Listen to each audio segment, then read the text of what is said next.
Professor and HOD of Department of Public Health Dentistry, working in Bangalore Institute of Dental Sciences.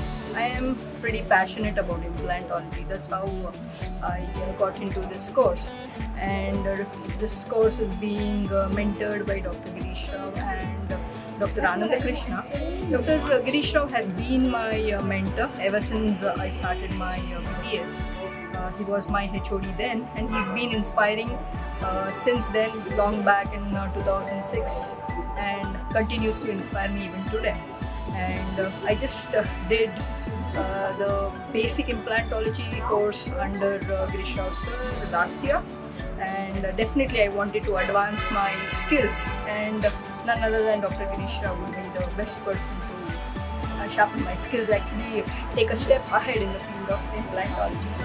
So we've had a 2-day complete brainstorming sessions given by Dr. Girish Rao sir, completely about all the surgical aspects, sinus lifts, and all the advanced technologies, including guided bone regeneration techniques, lot of advanced things, brainstorming sessions, interactive sessions that we've been going through, and also definitely hands-on on the animal models, especially the goat heads, which has been really awesome.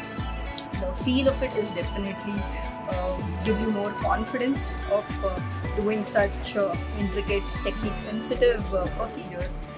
So definitely this particular program is going to be very helpful for me in the future in my practice, and hoping to take my practice to a next level.